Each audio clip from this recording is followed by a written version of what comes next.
Welcome to the On the Edge podcast with your host, Scott Groves. All right, so it's Scott Groves, Cole Strange, and Austin Baiseri, and we're smoking. What are we smoking tonight? We're smoking the Padron 1926s, which is one of the best cigars in the world, and we're drinking Bang energy drinks and Jack Daniels. So it's like a fine cigar and a white trash drink night. Perfect. And so Austin is our local area expert out here in the field of real estate. He works for Cleo Real Estate, servicing the San Gabriel area and the Inland Empire, which are communities just east of kind of downtown LA. And then Cole is our local expert in the mortgage industry. And we're just going to talk a little bit about what we think 2021 holds for the for the mortgage markets, the real estate markets.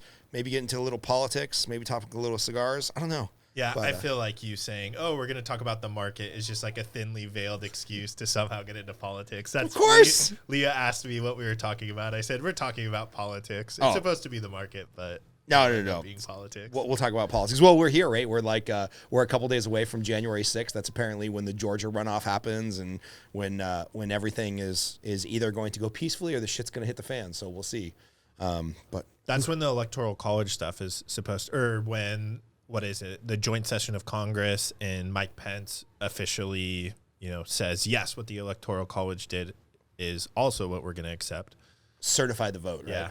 I guess that was a really, really, really long explanation for that. For Mike Pence to certify the vote. Yep. There we go. Yeah. Cool. Well, the last time we had an election and Trump won, surprisingly, stock market started surging overnight. Yeah. Interest rates dropped dramatically the next day. And then kind of it's just been another 4 years of this bull market that we've been experiencing since 2010. It's like loan officers and realtors are making more money.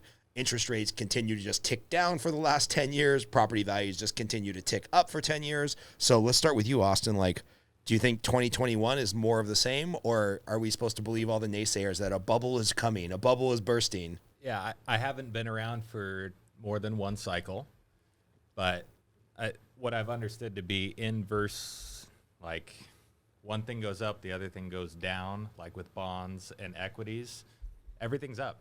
Gold's up, cash reserves up, real estate's up, stocks are up, bonds are up, and cryptocurrency's up, real estate's up. Gold's up. Right. Gold's up. Yeah. There's no losing right now. So I don't know where it is, but I think we're going to find out where the weakest link is next year.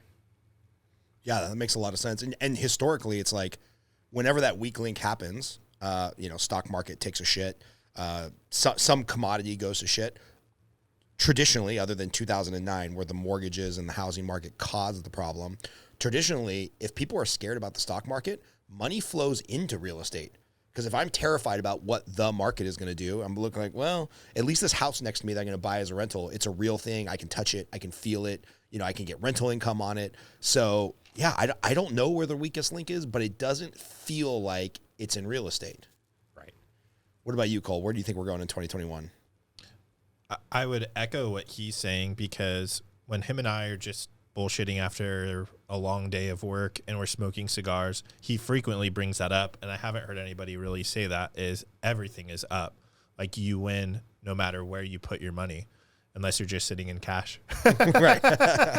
Yeah. Cole and I made the mistake of sitting in cash for many, many years because we were like, there's going to be a buying opportunity. There's going to be a buying opportunity. I think we've been saying this since 2015, and just everything is up. Like, well, should have been fully invested in the market. Whoops. Right. Just in anything, whether it was Bitcoin or stocks, but whatever, you were gonna win. I think a lot of it has to do with, we're talking about the market, but I feel like a lot of it has to do with things outside of the market. Like, if the government wasn't being involved in the coronavirus and all of that, I think that real estate values would be down, because a lot of people wouldn't be able to be paying their mortgages right now. So it's so difficult. I actually had a conversation yesterday with a couple of people that are considering buying a house, and they asked me the question, like, what's going to happen with home values? Is it a good time? I told them it's never a bad time if you're financially able to purchase a house and continue to make the payments. I'm like, yeah, we're smoking now, babe. Can you go back inside and shut the door, please? Yeah, you should go inside now, though, and shut the door, okay? All right, thank you. That was my 2-year-old daughter weighing in on the market. She's just mad that we're smoking cigars, so she has no opinion on the real estate market. But if it wasn't for the government getting involved, home values, I think, would be down because a lot of people wouldn't be able to be, paying their mortgages, and there'd be a lot more homes on the market. So we always talk about the market, but there's so many, well, I shouldn't say so many, but there's factors outside of the market that can have a dramatic impact on what the market does. So unless you can predict what's going to happen in Congress and what the president's going to be pushing, it's really hard to say. It's interesting because I'd like to get both your takes. And of course, this is just going to be anecdotal evidence. We both work here, or all three of us work here in the housing market in Southern California. So take what we're about to say or the question I'm about to ask with a grain of salt. But it's interesting because Cole said, a lot of people probably wouldn't be paying their mortgage if it wasn't for the government jumping in and making it acceptable for forbearances. And in this previous year of 2020, we saw a lot of people opt in to the forbearance where they just didn't have to pay their mortgage for 3 months, 5 months, 6 months. I'm interested to get your opinion. How many people have you guys talked to who legitimately needed that forbearance, or they were going to lose their house? Or how many people took the forbearance because they're like, it's a free 3 months and I don't have to pay my mortgage, but I could pay it if I had to. Like, I'm interested to hear, maybe Austin, you first, and then Cole. We all work in very diverse areas, but I'm just wondering how many people jumped on the forbearance train that the government kind of backstopped with all the lenders and said, this is going to be really shitty. We're going to make you stay home from work. I don't know how many people really desperately needed that because they were going to lose their house versus like, fuck it, I just won't pay my mortgage for 3 months. Not one. Not one what? That might be my limited circle, but I haven't heard of one person that needed the forbearance that took it, right? I've heard of people that took it but had reserves for years and could have made it work. And then I think we figured out pretty quickly that this is going to be a derogatory hit on your credit in the future. And so I called those people and I told them, hey, fix it. Turn that back around and start paying it. But no, I haven't heard of anybody that actually needs it in my circle. What about you, Cole? It's very, very, very tempting. Before I answer the question, it was very tempting to take it, right? Right. Oh, me too. When it first went down, I'm like, we don't need it, right? Things are going well in the mortgage industry. But it's so tempting to just say, wow, there's no accountability whatsoever. There's no real questions that are asked. It's just, do you want it? Like when I would sign in online to pay, because I don't do auto pay. I log in because I just like the idea of seeing what my balance is each time. But I log in, and each time it's like, hey, do you want a forbearance? Like, just push this button, and you're in forbearance. So it was made so easy. So I think there's a large percentage of people that did not need it that took it because that sounds great to not have to pay the $2,000, $3,000, whatever. $7,000. Yeah, $7,000 that's on your mortgage. But I do know some people, and I think it's probably just because, talking to more about the mortgage stuff than I think a real estate agent would be doing, like Austin. I know people that are affected for sure. I think more people were affected that are renters than people that own homes, right. Because people that own homes, have more stable jobs and more income in general. So I think that what's been known is that those that are affected are those that are lower income, less stable positions. So I think more renters were affected than people that are paying mortgages. But we're also in a bubble here in California. And when I say bubble, I don't mean like real estate bubble. I just mean like the people that we interact with. I think if you were to go to other parts of the country where lower income people can also still afford a house, like two people that are married on $15 an hour can purchase a house in Georgia or, wherever it may be. I think those people that went into forbearance really needed it. Whereas out here in California, where the average house price is, $500,000-$600,000, people, that can qualify for a mortgage like that are higher income. And those people disproportionately were unaffected by coronavirus and what's been going on.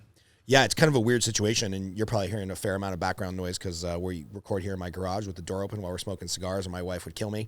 But nonetheless, you're going to hear some dogs and some fire trucks going by and whatnot. But yeah, I agree. I think in Southern California, especially because of the price points, we might have already self-selected into a group of people that could kind of weather the storm. So, if you're in, pick an area, Prescott, Arizona, or Sandusky, Ohio, you can probably afford to buy a house if, wife is a middle manager at Walmart and husband is a short order cook at Applebee's, and you're both making 15, 20, 25 bucks an hour. Right. Like that's a good living in a lot of areas of America, and they can afford to buy a $200,000, $300,000, $400,000 house. In LA, where your average starter house is $700,000, $800,000, there's some neighborhoods that we all service that to get a 2-bedroom, 2-bath, it's $1 million. I think we've already kind of self-selected over the last couple of decades into a group of people where it's like, well, if you can qualify for a $700,000 mortgage, you probably have a more upper middle class professional job or a, labor oriented job where you're making $30, $40 an hour, and you could either have the savings to weather the storm of COVID-19, or your job was one that you could still do from home on Zoom and still make a decent living. So yeah, I think less people have been affected. But it's interesting. I know you have student loans that you're toying with the idea of paying off, and then you had the mortgage that you log into, and then Austin, I know a lot of business owners that we know got PPP loans. I kind of think of that scene in Cinderella Man where Russell Crowe needs the unemployment and the food stamps and assistance or whatever, and then after he starts making money again, he walks back into the office and pays back what he got from the government. I don't feel like any American, conservative, progressive, right-wing, left-wing, poor, broke, whatever, when you see Tom Brady's company taking out a PPP loan and the Los Angeles Lakers taking out a PPP loan, and everybody I'm talking to either going into forbearance because it's easier, or deferring their student loans because the government said they could, or taking out a PPP loan that they didn't really need to keep their business afloat. I just feel kind of that ethos of Americans of well, I might as well just get mine, right? Because the government's giving it out. Right. So maybe this is where we diverge to the political. Yeah, but it feels like a huge moral hazard, right? I don't know. I'm just thinking of the $1.5 trillion they just passed. How much of that is really going to get to the people that are suffering from COVID-19 and are on the verge of losing their house? If you had to guess a percentage, Austin, how much of this government surplus spending is getting to the people that really are up Schitt's Creek and need the assistance? To guess the number, I don't know, maybe 15%. Most of what I've heard about has been loans for corporations, right? It's PPP's payroll protection. Mm-hmm. The EIDL loans, I feel like anybody that had a corporation was applying for that and getting it. And I don't know, the mindset almost becomes that they're printing money. This is a form of quantitative easement. And so I might as well participate because my dollar is just going to be worth less. And you can rationalize because the coronavirus, who's it affecting? Well, it's affecting everyone. Yes, certainly my business has suffered. Even people with a flat year or a year that's you've seen a little bit of growth in your business, you're still going to have it in your head well, if it wasn't for coronavirus this year, my business would have been here, or you're going to feel affected and justify taking that money. Yeah, I mean, I was terrified in March or April. I was like, oh, are they really going to shut everything down? Are they going to limit people's ability to even get a mortgage? Are the mortgage companies going to put a moratorium because they're getting their ass kicked on these forbearances? So for my coaching company, I mean, I filled out the paperwork for the PPP loan. I think I did a piss poor job of doing it. And then I got an email from the government being like, no, coaching businesses aren't eligible for a PPP loan, even if you have employees, which I do.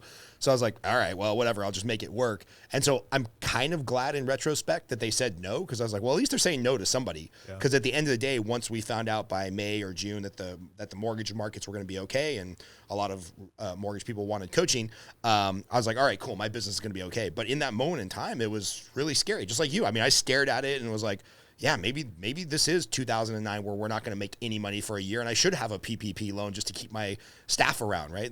These people aren't free. It's weird. They want to get paid every week. Yeah. It's so strange. So what are your thoughts, Cole, on the amount of free money that's being sent out there in the mortgage markets and the student loan deferments and the housing deferments? Do you think it's going to the right places? Do you think there's overwhelming fraud? Do you think we just cherry pick bad examples and bad actors? I have no idea how to quantify it. You pick 15%. It would be impossible to give a guess on who really needs it and who's getting it. I think it's very safe to say that less than 50%, more than half of the money that's going out, is not going to people that are in dire straits. I don't know if that number is 40 or 15 or 25, but I think it's fair to say it's less than 50%. Yeah. And, you know, you talk about moral hazard. No questions asked, no accountability, no, and maybe I'm wrong about this. From what I understand, like no questions asked, no documentation required to show that you are in a difficult situation. I mean, I know that, I don't know if it was State Association of Realtors or National Association of Realtors, like when the new stimulus was passed, you know, they sent an email out to their constituents and said, hey, here's how to apply. And I think real estate is doing well right now. I know that there's limited inventory, but you know, the real estate market is very, very, very healthy. So I don't really know if realtors need, I'm sure some realtors do because some realtors fail, but is that because you were a failing real estate agent, or is it because you're failing a real estate agent because of coronavirus? I feel like right now it's more like you're a failing real estate agent and now you're lucky that the government's giving out printing free money. Right. And going to, you know, is it just get yours? That is exactly what's going on. And I don't know if I personally, as a conservative and with a dad who was very patriotic, have this false vision of, you know, back in the day, it wouldn't have happened and people would have been like, you know what, I don't need it. I really don't. I don't know. I feel like it was different. For some reason, even though I didn't spend nearly as much time, I was a Cub Scout. I know you are an Eagle Scout, but I don't know if this ethos or hierarchy of values applied to the Boy Scouts or if it was just my troop, but it always sticks in my mind was like God, country, family, self. Like, I don't know if that was something that you were familiar with as a Boy Scout, but it's like, I don't think that your country comes before your family. But there is a list of values that you had and you valued your country, and being in the service, or you don't have to even be in the service or be a Boy Scout or Cub Scout or anything to have that value, but something where to take away from the country is to take away from other people, and that we are a country that is worth valuing and holding in high esteem. Whereas now I feel like it is more of a mentality of I'm going to get as much from the government and from my country as I can, right? And not really think about the repercussions of like the system, despite its flaws, or the impact that it has on the country. It is just, I'm going to get mine. And again, I don't know if I have some like fairy tale vision of what it used to be and now we've lost it, or if it was always this way and because of social media and everything that's publicized now that things are being brought to light that weren't previously. I don't know. I just know that I feel like it didn't used to be that way from what I understand, but I could be wrong. Yeah, totally. I got some thoughts on that, but we'll circle back around to that after we're done talking about real estate. I want to know, Austin, because I know, you know, from 2009 to just a couple of years ago, it seemed like everybody and their brother was a flipper. Like everybody was flipping properties. You know, we all service an area of Northeast LA where, you know, it's a very working class Hispanic, various communities, Atwater Village, Echo Park, Highland Park, Eagle Rock, all these areas that Redfin over the last 10 years have called some of the hottest community. It just seemed like everybody and their brother was flipping properties, you know, picking up a place for $250,000, putting $50,000 into it, selling it for $4,000. And then it went to like picking up a place for $500,000, putting $100,000 into it and selling it for $7,000 or $8,000. So what are you seeing on the real estate side? Are people still flipping? Is there still an opportunity there for money to be made? Or have we kind of reached a plateau where the investors are either a little gun shy because of COVID, or there's just not the profit margin in there? Because I think you recently flipped a place this last year. So what's that market look like? And again, this is all kind of relative to Southern California, but most of our listeners will probably give a shit because most of them will probably be in Southern California. So what are you seeing in like the flipping markets and the for-profit in real estate? Yeah, I think it's still there. You know, we're actively still looking at properties and stuff comes up.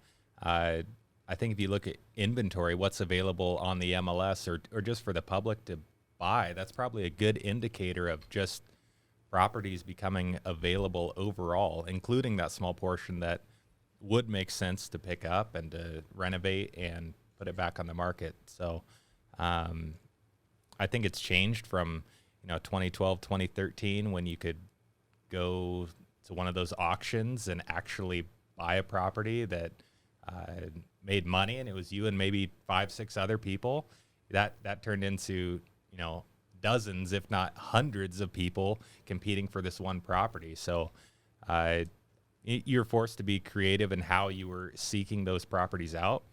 It looks like life events now.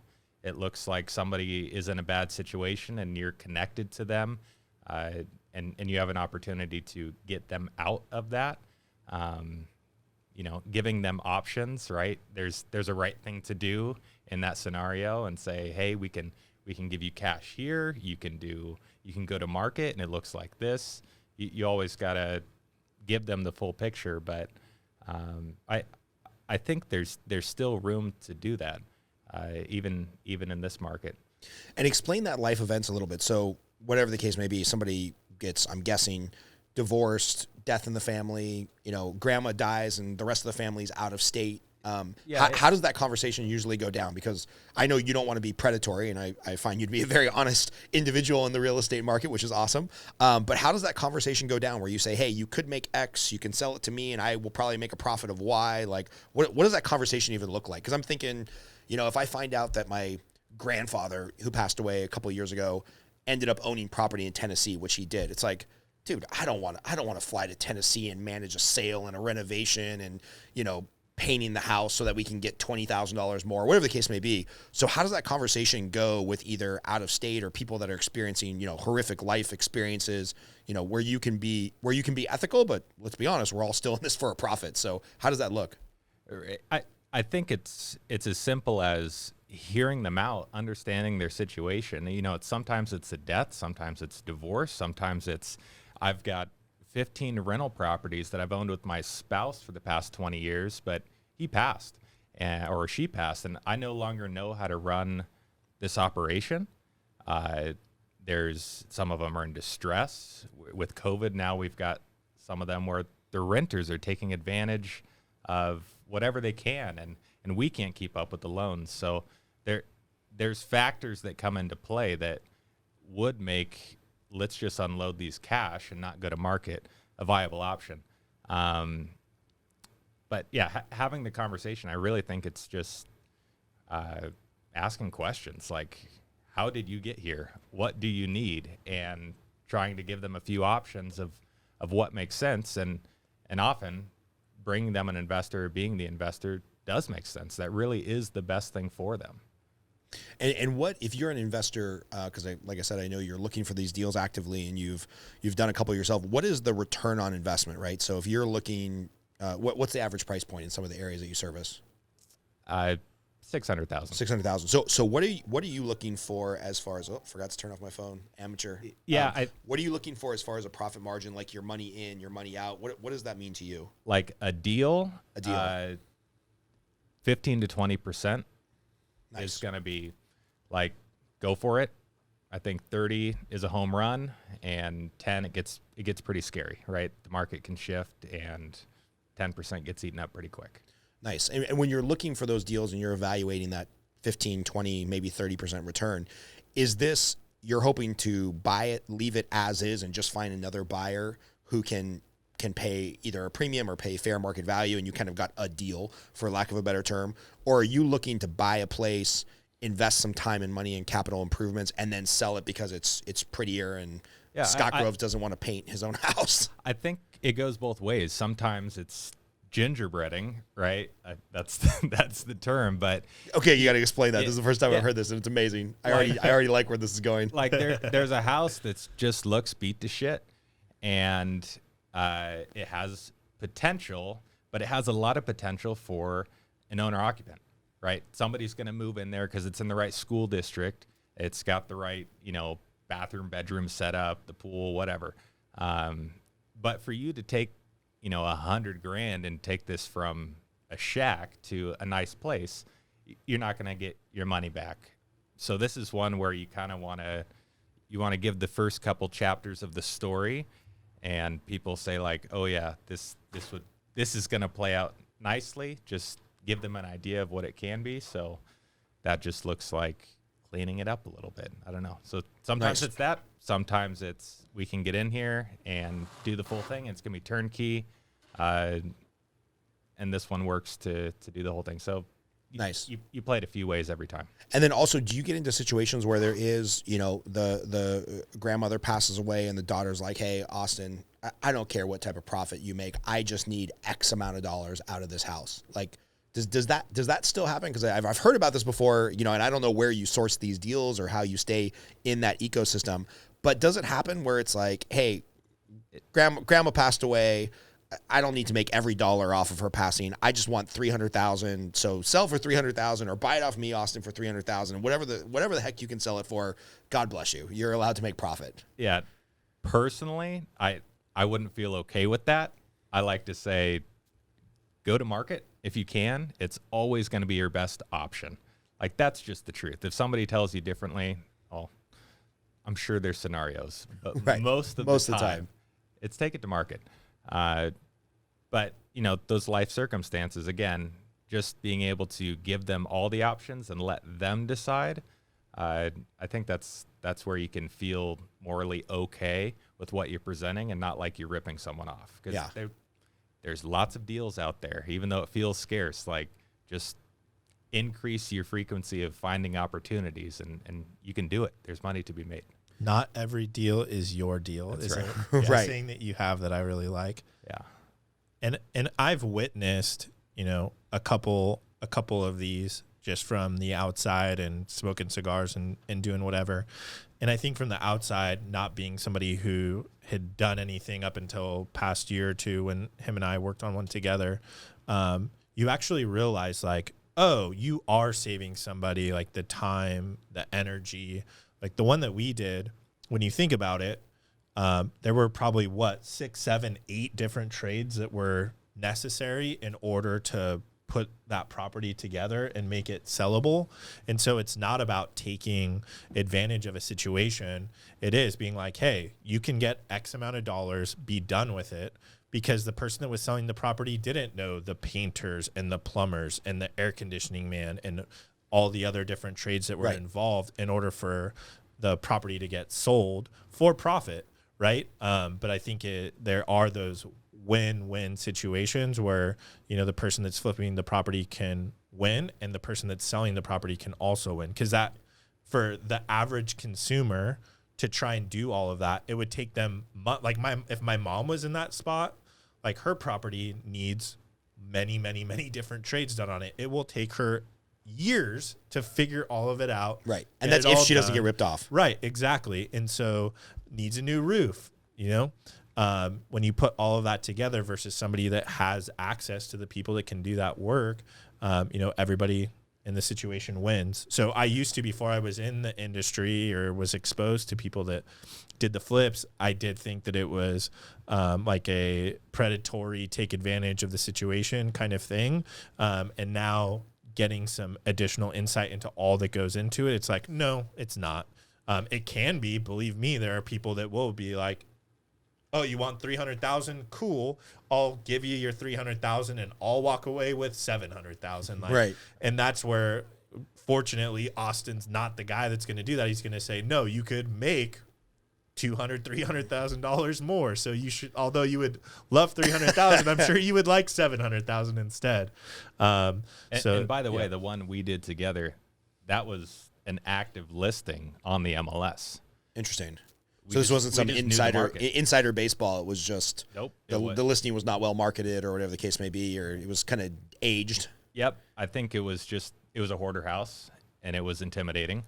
But I saw the potential there and we wrote an offer. We were one of many and it worked out. So you can still find them on the MLS. Right. Hard to do, but every once in a while, bad marketing, whatever. So you mentioned a couple things. You mentioned school district, bedroom, bath count. It is, as you said, Cole, it's every asset class feels kind of inflated, right? Whether it's gold or pork belly pigs or real estate or whatever, like everything's kind of expensive. I have a friend right now that's convinced that worms, like he's actively investing in worms. Perfect. So everything's up, including worms. Everything's up, including worms. So Austin, if you're advising somebody, whether it's a first time buyer, it's a young couple that's putting 100% of their savings towards the purchase of their first house, or maybe somebody who's got the acumen to flip a house.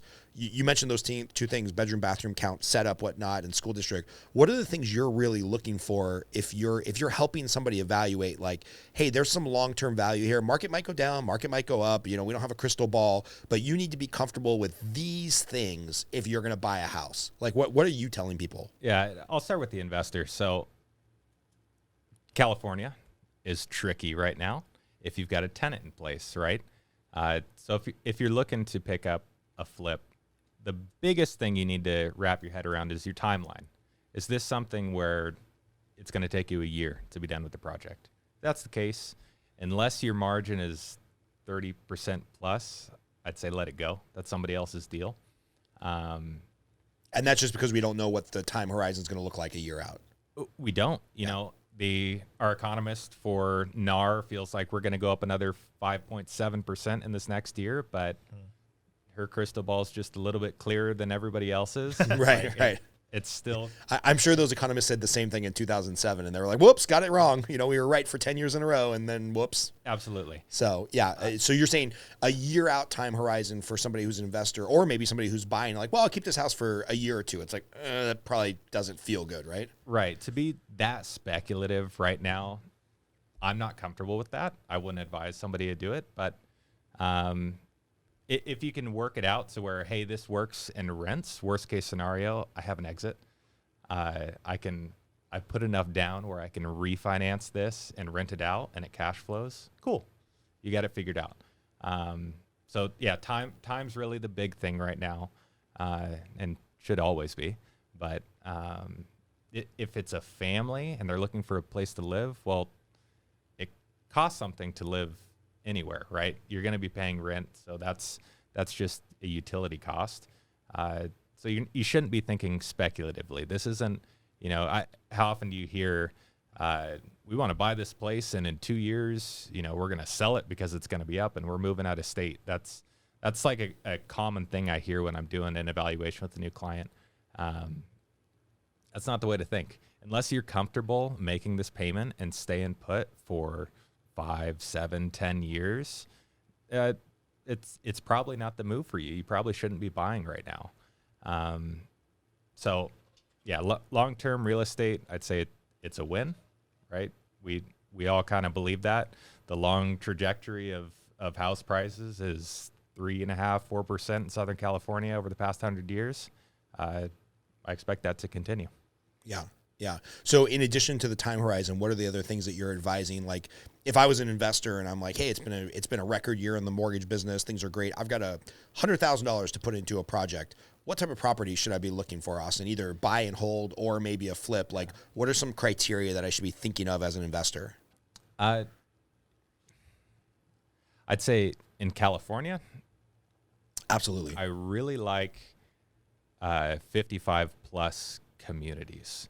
These folks are typically on a fixed income and they're not going anywhere. They know what they want typically. So I'd look for stuff that's just, 55 plus. I think that's a great spot right now that's safer than other rental markets, right? Are you talking about long-term investment? Yeah, maybe it's a long-term hold. Like, hey, I've got this chunk of money. I for whatever reason, my thesis is real estate and or rents are going to outperform the market. Maybe I'm a little scared about the fact that the market feels very inflated by government spending. It terrifies me that the stock market reacts currently for the last year almost solely on the news that we have about the most recent stimulus. It's like if the stock market is just waiting to hear whether or not there's a new $1 trillion being printed from the government, maybe that scares the shit out of me. So I'm thinking like, all right, well, if I'm going to put this 50,000 or 100,000 somewhere else, why not real estate? Long term, if I get stuck with my pants down and property values drop, to your point, at least I can rent it out. Right. So long term, you're thinking 55 plus, and then I guess at that point, school district doesn't really matter, right? If it's 55 plus, they probably don't have kids in school. Right. Yeah. But things like beachfront property, right? That's always going to be desirable, as opposed. Can't get that for $100,000. You can't get that for $100,000, no. But that sort of thinking, like, what's happening to our metro areas right now? They're kind of, the life's being pulled out of them. There's no longer this need to be near the city to work. Like, I've had clients in this past year that are moving to San Diego from the Bay Area because they work for LinkedIn, and LinkedIn said, go ahead, for your position, you can be remote indefinitely. And so now they're able to take this nice income and live somewhere that they want to live. Yep. I'm kind of pivoting, but no, I mean, this is a really good point. I mean, my wife and I accidentally, as you know, we're recording this up in Valencia, California, which is about 45 minutes north of downtown LA. We made the deal with the devil a year ago because we wanted a bigger house with a pool for the budget that we could afford. We wanted a better school district in our mind, and we could argue about the logistics of what makes a better school district. But we made the deal with the devil a year ago, like, all right, cool, we'll move out to the suburbs.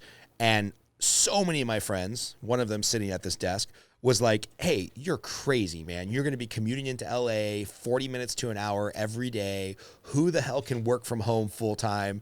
And then all of a sudden COVID, and it's like, oh, this is the new normal. Thank God we moved to a larger house with a pool versus the little 2-bedroom, 2-bath that we were living in Pasadena, which would have cost me, that was a 1,000 square foot house, would have cost me the same as what I got a 3,500 square foot house for out in the suburbs. And I agree with you. I'm talking to a lot of people that are like, yeah, turns out I don't have to be downtown LA or in West Hollywood or Silicon Beach or San Francisco. So I feel like there's a little bit of this great flight to the suburbs. And I know you service a lot of suburbs that are like east of downtown LA. Are you seeing the same thing? Like young couples are saying, well, I'll take a risk on living in Monrovia or Azusa or whatever the case may be. Oh yeah, absolutely. Yeah, that's so many people are coming, east because they can. They no longer have that commute. And so I think values in suburbs are going to continue to go up. That's going to be a big driver. The other thing that I've seen is, so I spent a year in Colorado, and it was a second home market, Fraser Valley. There's like ski resorts, and the people that live there are, you work at the resort, you're firefighter, cop, or you're retired, or you have a second home there, right? So a lot of second home stuff. But the agents that I'm talking to there say the market's just exploding because now that people can be where they want, these places that were like destinations before can now start to develop, and like the jobs don't necessarily have to be there, right? Yeah, my wife and I have been talking about this the whole time. My wife's Mexican, and we have this dream of living in Mexico for a year and having the kids go to school so they can have a year in the Spanish language education system. They speak Spanish, but there's a difference between being able to find a taco in LA speaking Spanish and actually going to school in Spanish. So that's one of our dreams. And we were just thinking about, like, had we thought about it in March, we could have lived this whole year in Cabo, and not a single one of my realtors, referral sources, clients, as long as the internet stays and they don't have a major hurricane, not a single one of my clients would have known that we were living in Cabo the whole year. And so we've already booked, actually, I don't think I've even told you this yet.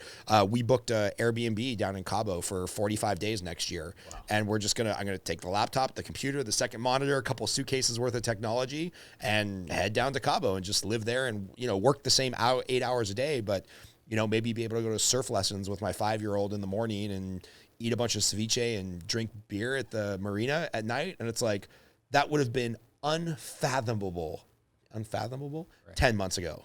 So it sounds like a dream, and why not?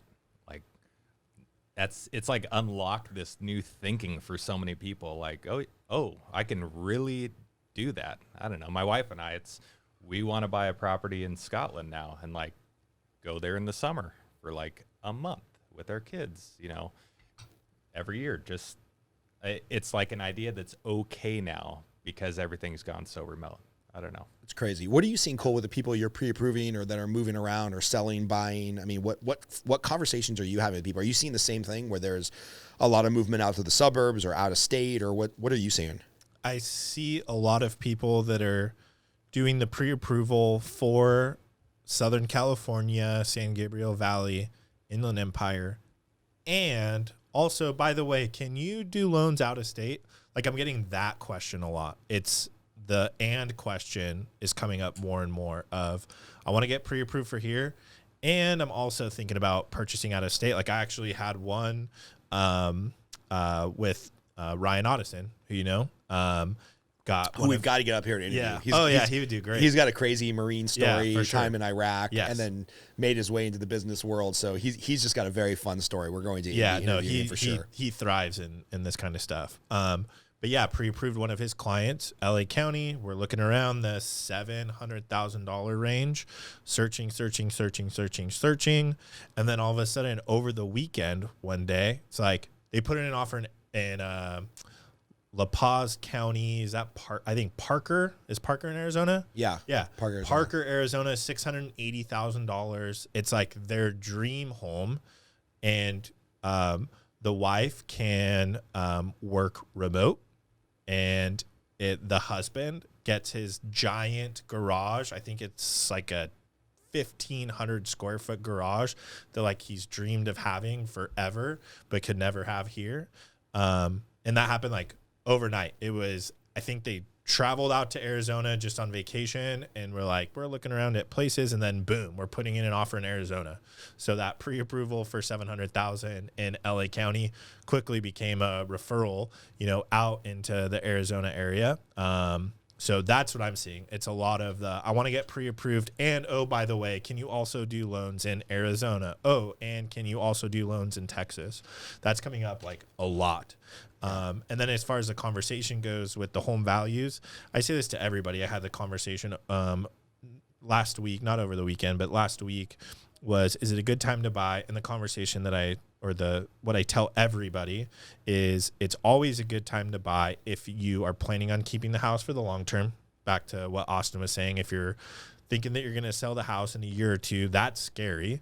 But outside of that, there's nobody who's like, oh, damn, I bought in 1990 and I really wish I would have waited until 92, or damn, I bought in 90 and I really should have pulled the trigger in 88.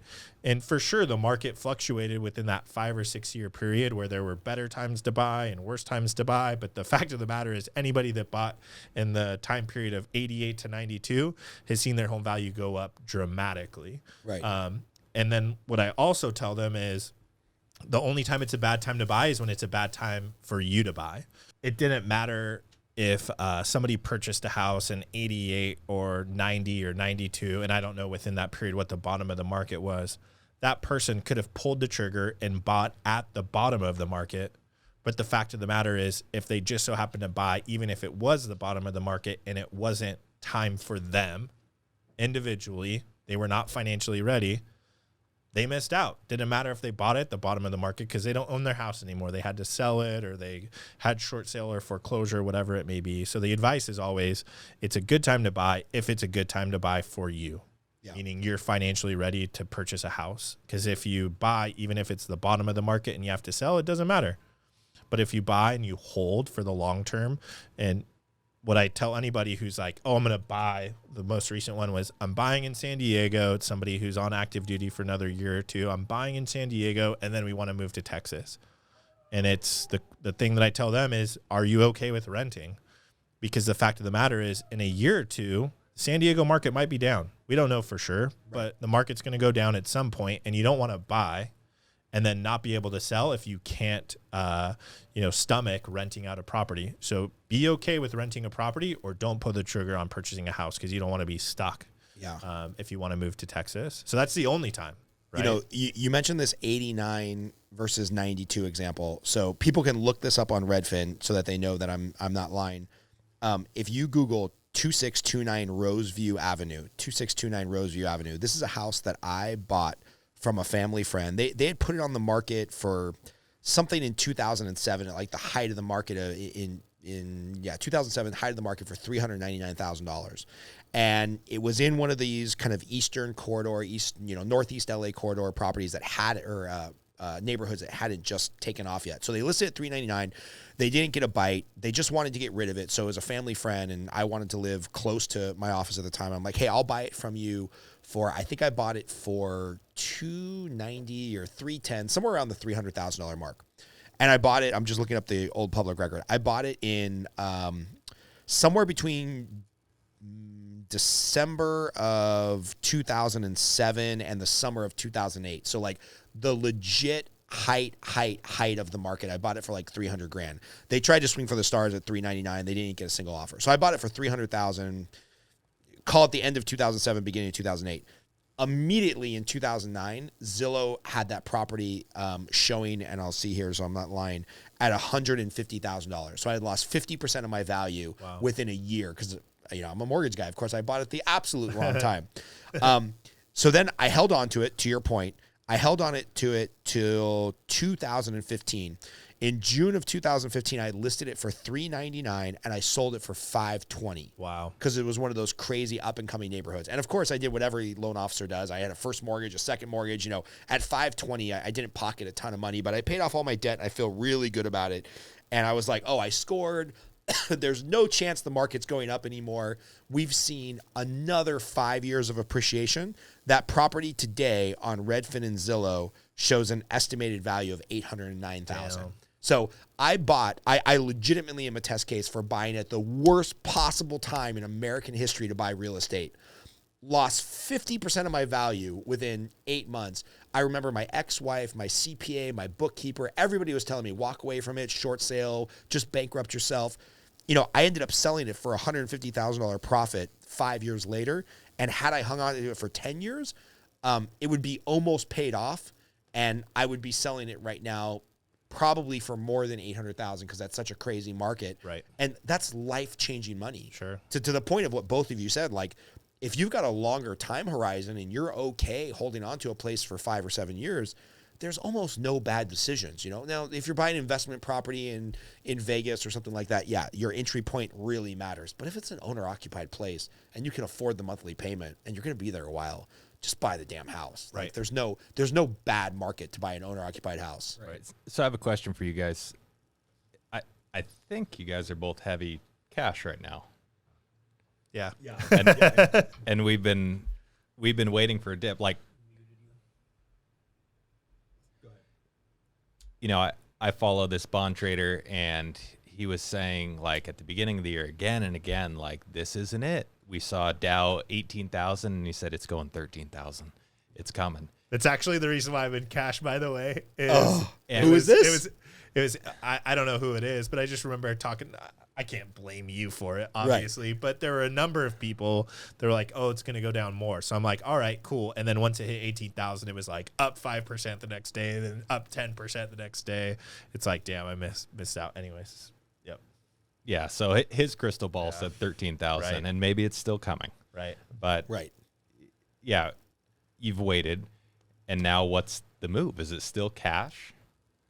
If they keep printing money, is it still cash? I don't know, man. I've been talking myself into staying in cash since like 2013. And luckily, I have a couple different accounts, and I've got a great financial advisor at Northwestern Mutual. I should bring him on. I probably shouldn't even mention him by name because I'm sure he couldn't use the company he works at if he's going to be on a podcast. But he's been pounding me for like 5 years. No, you got to be more invested. You're young enough. But, for anybody who's of my age, I'm a little older than both of you, early 40s, right at that point where I was starting to hit some critical momentum and had a bunch of money in the market, and I owned a shit ton of Washington Mutual stock because I worked for Washington Mutual for 8 years, and little did I know that our deferred comp program was fully vested in WAMU stock. Like, I'm the person that got brutally snake bitten at 30 years old and saw all that money go to zero, right? So it's like, if I think back to the money that I had in deferred comp at Washington Mutual, which was all WAMU common stock. And then I had a 401k, which wasn't huge, maybe it was $50,000, $70,000, something like that. And then on the way down, because all of my, compadres had never seen a bank fail, like that didn't happen. We were doubling down on IndyMac stock and WAMU stock and whatnot. And we just picked the wrong ones. Like, had I picked Citibank and Wells Fargo instead of WAMU and IndyMac and whatever, I would have recovered nicely. But as it is, all that money went to zero. So, because I'm a glutton for punishment, I've extrapolated that out. Like, had I still had that 150, oh, you just cut my mic off. Had I still had that 150,000 at 30 years old, that's supposed to grow to a couple million by the time I'm retired. So then, of course, I've made the investor dummy mistake number two, which is like, now I've stayed out of the market too long. So I don't know, because it's like every time it goes up, well, now I'm just like, well, now it's going down. Right. Now it's going down. And this is where I'm admittedly hypocritical, because I'll have a conversation about, it doesn't matter when you purchase, even if the home value goes down by 50%, as long as it's a long-term horizon, you're going to be okay. I know it's I've talked to multiple financial advisors that tell me the exact same thing. As long as it's a long-term horizon, you're going to be fine. And I know that that's true. It's just, I can be less emotional in my own industry and say, no, it's okay. And when I bought my house, I was totally okay and expected, quite frankly, for my home value to go down in the next year or two, which it hasn't. But when I bought it, I was okay with it. And I don't know what it is, but as far as the market investing, it just scares the shit out of me to do that and have the investment go down by 50% overnight. And I think it has something to do with the fact that it's borrowed money on a loan for your house versus it's like my hard-earned money, and I've been a miser and, driven the same car for the past 6 years and, really saved. And the idea of putting it in the market and then that real cash going down by 50% is scary. So, of course, I want to time the market and buy when the market is down instead of buying when the market is up. But I know it's the exact same logic. Put it in, and in 30 years, it's going to be worth way more than what you put in. I'm just having a really hard time stomaching it. So, well, it's also not totally wrong, because if you think about just math, and I barely made it out of high school, so don't expect me to give you investment advice or math advice. But for something, let's say you put $100,000 in the market today because you're like, all right, whatever, I got a long-term horizon, I'm young, I got 30 years. If that 100,000 goes down by half and you're now 50,000, you've got to have 100% return on your money going forward to make up for the 50% loss. So it's kind of like that Warren Buffett thing of like, rule number 1, don't lose money. Rule number 2, see rule number 1. It's like, if you just enter the market with a big amount of cash, it's scary, right? And it's scary whether you're doing it in real estate or the investment markets or whatnot. So, whether you go to that classic dollar cost averaging where that's like, cool, I got $100,000. I'm going to put in $2,000 a month for the next 4 years, no matter what happens, no matter what the month is. It's just going in on the first of the month and we're cool.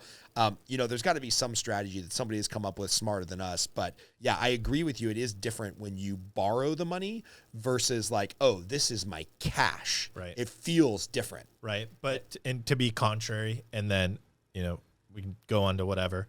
I feel like a hypocrite because I always give this advice on home purchases and home values that you should be okay if your home value goes down by 50%, which is dramatic. That is probably never going to happen again in our lifetime. But then yet when I have conversations with financial planner about putting your money in the market in the long run, it's going to be okay, just like home values are, I feel hypocritical because I was looking and doing some math, and let's say you have $100,000, I think was the number that you were saying. If you have $100,000, you put it in the market, and then it immediately goes down by 50%, and then it gains 10%, which Dave Ramsey says the market constantly does 12% on return. So, but let's just say 10%, and it gains 10% each year on average. It works out the exact same way as if you put the $100,000 in, it gained 10% for 5 years and then has that dramatic 50% decrease. Works out the same way if it happens in 5 years and then gains from there, or if you put it in immediately and then goes down by 50% and then starts getting 10% from there. So that's why I feel like a hypocrite. Yeah, you are. By the way, Dave Ramsey gets his crystal ball from Kmart, so. Yeah. So let's talk about this real quick on the Dave Ramsey versus Rich Dad, Poor Dad. You and I have had this debate many times, Cole, about the Dave Ramsey. And I think for most Americans, being debt-free is a godsend, for lack of a better term. Why don't you talk a little bit about the Dave Ramsey plan, and then maybe talk about where it works and maybe where it goes too far? Yep. So Dave Ramsey, I think 90% of Americans, if they follow Dave Ramsey, their life would improve dramatically. I think there's a 10% that are more savvy, or the rules still apply, but they can get a little bit more creative than, the average American. And that's not to be elitist. I think it's just matter of priorities and what people are interested in. I think a lot of people really don't care about finances as long as their family's being taken care of. So, but yeah, so Dave Ramsey, step one is emergency fund of $1,000 because 70% of Americans don't have $1,000 for an emergency, whether it be something happening with their car. Step two is getting out of debt. Right? So you list your debts from smallest to largest, and you start paying off the smallest debt first. That's what he calls the debt snowball. Step three is bringing your emergency fund up from $1,000 all the way up to 3 to 6 months of reserves, just kind of depending on your job. And then steps 4, 5, and 6 are all done simultaneously. And that is saving for kids' college, paying off your mortgage early, and investing 15% of your income towards 401k, IRA, whatever it may be. And then step 7 is, starting to give the money away. I think, like I said, he's right for the overwhelming majority of Americans because the overwhelming majority of Americans don't have an emergency fund. I think where it gets a little bit dicey is just when it comes to the investment side, and paying off the mortgage early and the 15-year mortgage, which is just not feasible, particularly in this market. I think I penciled it out one time. He says, when you purchase a house, it should be no more than 25% of your take-home pay, and it should be on a 15-year mortgage. And I think I penciled it out, and it's like if you make $100,000, it comes out to about $150,000 house, which you can't get in California unless you're getting a mobile home, which I think you'd probably say, dude, just get a mobile home and pay it off and then you get a bigger house is what I think you would say. But yeah, amazing for overwhelming majority of people. Right. And Austin, the Dave Ramsey plan, the Rich Dad, Poor Dad plan, like where do you kind of put your financial thought process? Yeah, I think I'm a risk taker for sure. I bet on myself. Like Cole's always asking me, why don't you put money into some sort of retirement plan? And it's probably just an ego thing, but I think I'd rather have cash to figure out how to make that money work for me where I've got kind of a disproportionate advantage, and that's in real estate. But I think for most people, yeah, Dave Ramsey's solution is fantastic because it is a plan. It's a plan that's much better than just you earn so much and you spend so much and every month looks the same and you're kind of stuck in this wheel of never actually advancing anywhere with your finances. Yeah, it's interesting because I kind of agree with you, Austin. Like I'm a big fan of reinvesting in my business, whether it's the mortgage business or the coaching business or trying to build this podcast. And I agree that I've spent a majority of my adult life frustrated that I was in debt and I had credit card debt or personal debt or bad loans or whatever the case may be. And I feel like a lot of Americans, if they invested in themselves, would do substantially better. So, all of us are in a commission job. Maybe we just shift from the real estate market and talk briefly about like the financial planning or the thought process or the stress of being in a fully commission job, right? Because I know all of us are blessed to have wives or girlfriends that work.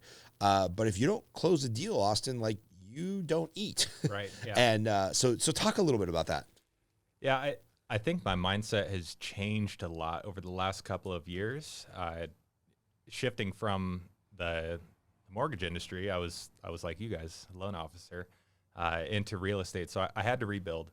And at the beginning, my mindset was, well, I'm going to be a $1 million a year gross commission producer. That is the goal.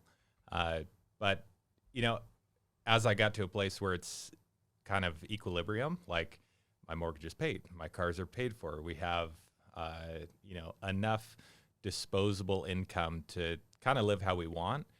The question has come up from talking to people around me that have pushed to that next level of being, $1 million a year producer. Like, what's the path to get there? Because it looks like more of you are the business, and it relies on you continuing to do the stuff to earn that kind of money. So I kind of, it's amorphous at this point, but have this new line of thinking that's like, earn enough to sustain your lifestyle and then kind of pump the brakes, figure out how to delegate and how to replace yourself or streamline and get some of your time back with your bread and butter business, and then try to think about building businesses that don't require you as the center. Like you can spend some time building systems that are going to generate sort of passive income for you. So I don't know what that looks like for every individual, but for me, I'm trying to figure that out. And maybe it's coaching like what you do. Yeah. And then Cole, you've said the same thing, really. You came from a world where you were an Army reservist, you were in college, you were working whatever job you could to pay the bills. I love the story that you worked at Bed Bath & Beyond for a short time, because you're the least likely person I would expect to see in Bed Bath & Beyond. It's actually worse than that. It was not Bed Bath & Beyond. That's the place with all the mattresses and blankets. I worked at Bath and Body Works. Oh, Bath and Body Works with candles and lotion. Yeah, like the last person in the world that you would ask about whether or not you should get the Vanilla Orchard or the chocolate scent body wash is Cole Strange. Yeah. However, I actually applied at Bed Bath and Beyond, and I didn't get a job there. So they were in like the same complex that I worked at. So it's I did awesome. An application. It's awesome that you make hundreds of thousands of dollars now working as a loan officer, and you got rejected from a $12 an hour Bed Bath & Beyond job. Yeah, which just means $12, but sure. Which just means anybody listening should like aim higher. But anyway, I digress. You made this decision. I know at one point you had an acceptance to go work for the FBI, and you said, I don't really want that government job where I'm going to cap out at X amount of dollars a year. I want to bet on myself. So what was the mind shift where you're like, I'm an hourly employee, I'm going through the extensive application to be an FBI agent. I got appointed as an FBI agent, or, accepted to the wherever they train. I always want to say it's Guantanamo, but it's not Guantanamo. Quantico, yes, yeah. Thank you.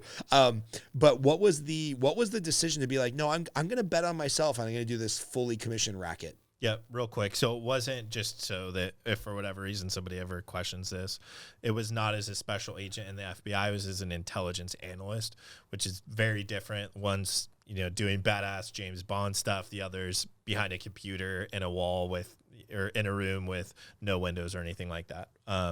But I don't think, going back in time, I don't think it was so much about betting on myself, although that's what it ended up becoming. What it was more of is that I had worked as an intelligence analyst in the Army, kind of fallen out of love with that, because initially it's sexy because you're looking at a document and it says secret on it and not everybody can look at it, and you're sworn to secrecy. You sign this crazy document about like 100-year guarantee of like keeping secrets and all kinds of stuff like that, which was cool. You feel like James Bond.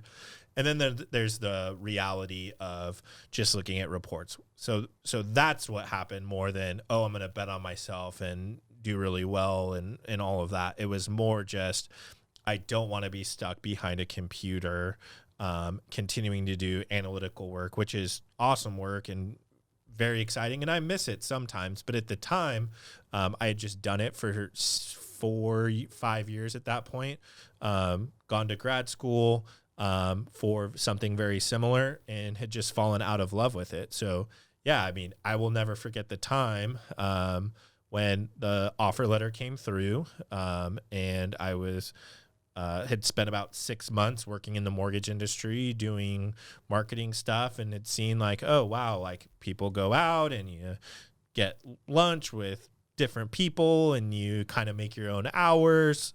Like that was cool. It wasn't so much about betting on myself, although it was more just doing something different. So that's what it was. Yep. Nice. And I want to hear, like, both of you mentioned this, Austin, you have not been through a full cycle of up and down. Luckily you came into this industry after 2009. So it's kind of just been an upward trajectory, right? Same with you, Cole. You came into the mortgage industry at a time when interest rates have continued to go down, loan officer income has continued to go up, And, you know, I know both of you have done a really good job of keeping expenses down, buying used cars, you know, continuing to save. Like, how are you planning for a rainy day, right? Because I don't believe there's this huge real estate bubble, but every market is cyclical. At some point, property values are going to go down. Interest rates are going to go up.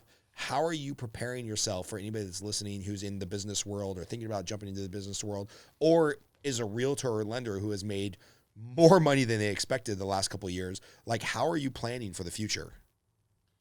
Yeah, I'm optimistic on both sides.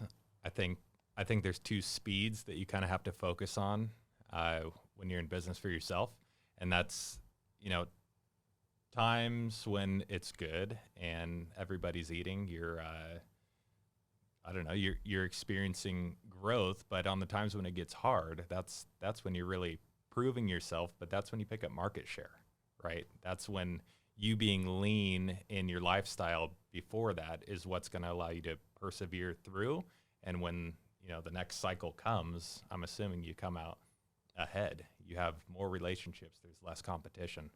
So staying the course, it's real estate's always going to be life events, right? People die, people get married, people, you know, need bigger houses because their family's growing. So transactions are not going to go away. Yeah. People have kids. I'm waiting for the day that I get a text message from you that your wife is pregnant, because then it's like, it's just, you've entered a whole new world. And I can't wait for the time I get the text message from Cole that he's engaged, because it's like, it's a whole new world, right? So, yeah, it's funny.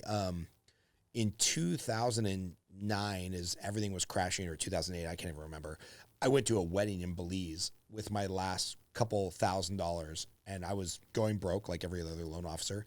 And I was thinking, like, all right, cool, I'm going to go to this wedding in Belize for actually a couple I was not that close with. Like, I got a fringe invite because it was a destination wedding, and I think they assumed I wouldn't come. But I was like, well, I'm going to go to this thing. The mortgage market is crashing, and I'll come back and I'll get a middle management job at IKEA or some shit in Burbank. And I got lucky. I ran into a couple realtors. The groom was actually a realtor who I've become great friends with over the years. And I'll never forget, there's this guy, Kirk Giroux, who was the office manager for Prudential real estate office. And he said, look, I hear you're in the mortgage industry. I know that's not going so well. Come be the in-house loan officer at our company.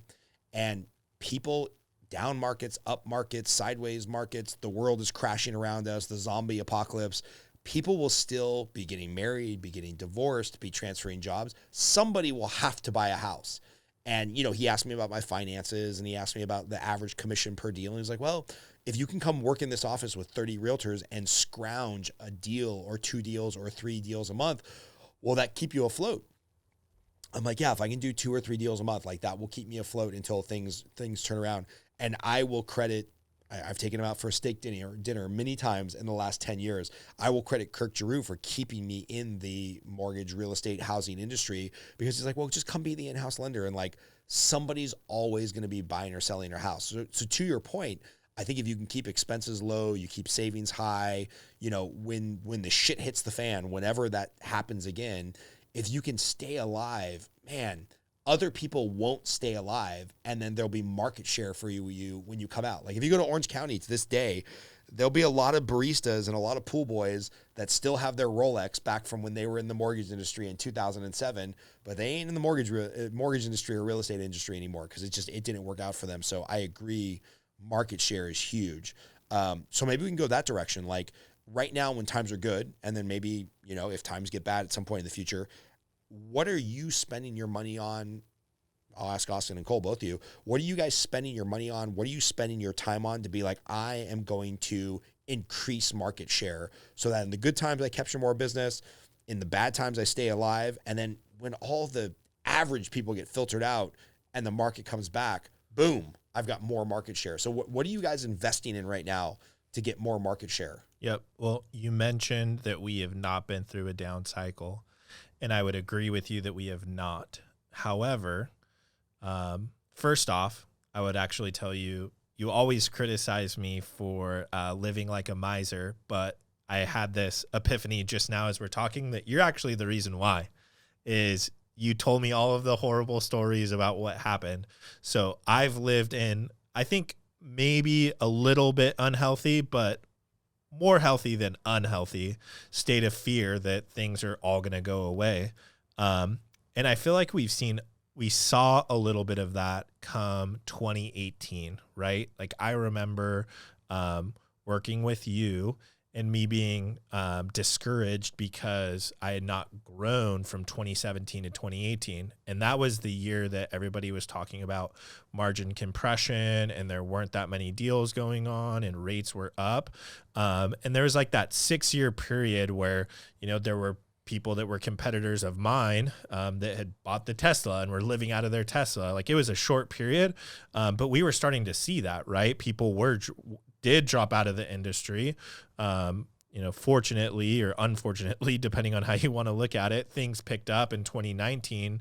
And so a lot of people that I think were on the brink of exiting stuck around, but some people still did wash out. So I think we got a small glimpse of, you know, maybe 6 to 9 months of what a down market looks like. Now, I don't know if it was, you know, half of as bad as what it was, probably not even close to that bad, but we experienced it a little bit. Things really had slowed down. And that just kind of reiterated, to answer your question, is living on less than you make. Like this is simple stuff that just a lot of people don't do is, hey, if you earn $5,000 a month, live on 4. If you earn 10,000, live on 6, right? It's just,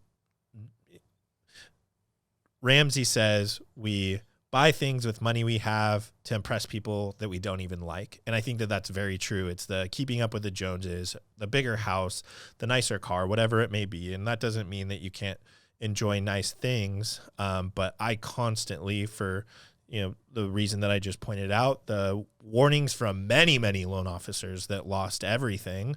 I've tried to heed that wisdom of people that have been there and done that and not make those same mistakes. And there's other personal stuff too. We all come from different backgrounds. It's like, hey, we've seen family members go through different struggles. So just trying not to repeat the same mistakes and grow and do a little bit better than the people before us. So it's funny. I got to tell this story because Cole alluded to it. And of course, I would never use this individual's name because I think he's recovered nicely. But Cole was mentioning something about the story of this Tesla, somebody living in their car. And because I do mortgages, but I'm also on the coaching side of it, I hear a lot of stories from a lot of loan officers that other loan officers aren't privy to. You know, loan officers will confide in me or they'll call me in their moment of desperation when they feel like they need coaching to kind of whatever, stay alive in the industry or regroup or whatnot. So Cole had frequently been competing against an individual in the mortgage industry in his neighborhood. And he's like, you know, there's this guy, he's kicking my ass. He owns this, you know, he bought a new $100,000 Tesla. All the realtors are like looking up to him because he's crushing it, yada, yada, yada. And what I graciously got to tell Cole is I'm like, hey, just so you know, that individual called me and was looking for coaching because he's living in his Tesla. You know, he's trying to make it. God bless him for all the hustle and the work that he's doing and trying to make as a loan officer. But he was looking for some coaching and a discount on the coaching that we offer because he was legitimately so hard up for a deal that he was living in his Tesla. So just a good, and I'll never forget this. He sent me a picture. I think I still have it saved in my phone of like the front seat's down, the back seat like kind of laid out into the trunk, and he had like a rollaway air mattress and a sleeping bag, and he was legitimately living in his car. But on social media, he was presenting this aura of a very successful loan officer. And by the way, kudos to him for still trying to make it as a loan officer while he was dealing with that personal struggle. But it's just a good reminder that the people that we see succeeding and crushing it on social media maybe aren't always crushing it. So, yeah, just a good reminder. So, Austin, I'll ask you the same question. Like, where are you investing your money and your time and your energy so that you can pick up market share in the good times, but then also survive in the tough times so that you can pick up more market share when the market recovers?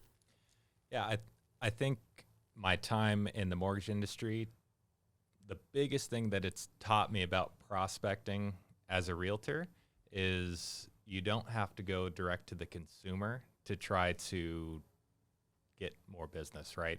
And so my model has been and will continue to be, who are the peripherals to my business that I can make friends with and add value to that will continue to provide me with with new clients. And so that looks like CPAs, financial planners, living trust attorneys, HOA managers. Those are the kind of people that are continually going to be in contact with potential clients in any market, in my opinion. So that's where I spend my time. I've tested farms. I've spent a lot of money on online leads. And for me, it looks like spend the time and money investing in other people. Oh, this is so good. All right, this is a brand new direction we can take the conversation because I like this. Because there's loan officers, realtors, insurance agents, financial professionals, financial analysts, where it's the endless debate of, do I go B2C or B2B? And so B2C is business to consumer. It's me, the realtor, going out there and trying to find a new consumer who's ready to buy a house, or a new consumer who's ready to buy a home and get a loan, Cole. Or do I go B2B, where I go to the divorce attorneys, the financial planners, the financial professionals? Like, I think this is a great place to go.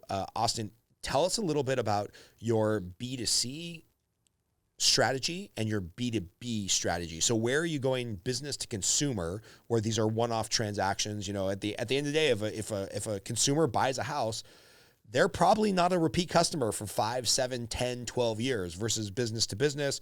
You know, maybe a little bit harder to develop that relationship, but maybe it's a more fruitful tree. So talk a little bit, because I think you hit on something really instrumental that all business people struggle with. Do I make the time going business to business, or do I make the time going business to consumer? Yeah, I think it's people that are in business are going to have a similar mindset to you, and having conversations about, if you sell a house to a consumer, right? You got that from your sphere. It's a one-off transaction. And chances are that person's not a salesperson for you, right? You're not going to get their aunt and their sister and whatever. Sometimes it happens, but most of the time, no.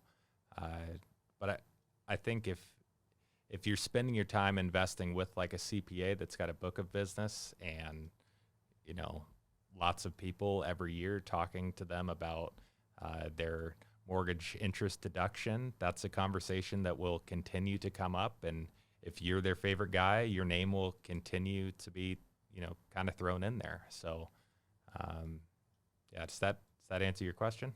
Yeah, I mean, that's the business to business relationship, and talk a little bit more about how you nurture those, right? Because like, I can't just cold call a financial planner and be like, hey, send me all your clients who need a loan. Right. Or you can't call a financial planner who's crushing it and making insane money or has an insane book of business and be like, I'm a realtor, send me all your clients who want to buy a house. Like, how does that happen, either organically or strategically? It's always who you know, right? And chances are, you could even take your past clients, right, and ask them a question. This is something I've done. Do you have a CPA that you'd recommend? If the answer is yes, great. Do you think you could introduce them to me or make that intro? If the answer is no, hopefully you have at least one that you can refer them to and add value to their business. So that's kind of a way to go through your existing CRM or whatever you have set up and generate some face-to-face appointments. But yeah, doing your best not to be cold about it. You're not, going just searching on Google for random accountants and giving them a call. It's who do you know and who do they know, and how do I? It's really just being friends. Like, I love my job because I really feel like all I do is hang out with my friends and expand my circle organically. It just works. So I don't know if it's my personality type, but that is the model.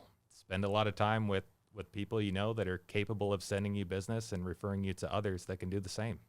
Yeah. I mean, you and I have talked about this recently. Ironically, my wife is a realtor. I know a ton of top producing realtors in my area who I refer business to. It just so happened a friend of a friend who knew a financial planner needed to make a referral to a client who's ready to buy a house. And at first, I thought we were going to do a loan for this client. And they ended up saying, no, I'm looking to buy in this area, and I'm actually going to buy all cash. And I'm like, cool, well, you don't need me for a loan, but let me refer you to a realtor who's a subject matter expert in that area.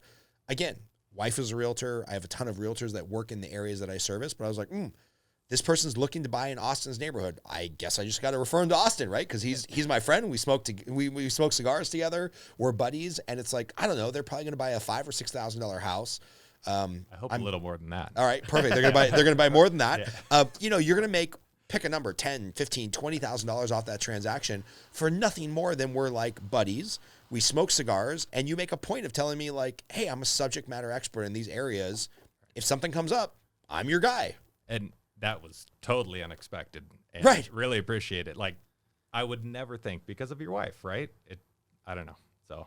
Yeah. Thank you. Oh, well, you're welcome. I didn't bring it up for a cheap thanks, but no, it's just crazy how this stuff works, right? You just like put yourself out there and then magically business appears. Right. Yeah. So Cole, same question. Like, where are you looking to invest in business to consumer versus business to, business? Or, you could go even one step further and talk a little bit about your niche. Like, you've really niched down in the mortgage space and be like, no, I'm going to be a subject matter expert in this product. Yep. So talked a little bit about the defensive stuff, right? Which is keeping the expenses low and not overextending yourself and not letting your lifestyle grow as the income grows. When it comes to the offensive, I think the biggest thing that you can do, and this isn't going to be anything earth-shattering, is investing in other people. So one of the most difficult things, I think, that somebody who's a business owner or sales or anything that's relatively entrepreneurial is taking a little bit of your income and investing it in somebody else. So making that first hire was difficult. We actually have somebody starting on Monday. So I'll have, 2 people working on the team. I think that's a big part of it is going on the offensive so that you can not necessarily replicate or duplicate yourself, but have somebody. I think something that you said is if somebody can do something 80% as good as you can, then it's something that you should hire somebody else to do. And so hiring other people so that you can continue to grow and focus on the lead generation and the business growing activities. The business to consumer, I really do believe in the past client kind of stuff. When I was first getting started, you had a video out about the process of the company that we were working with at the time, and mentioned that they had a very, very, very good process.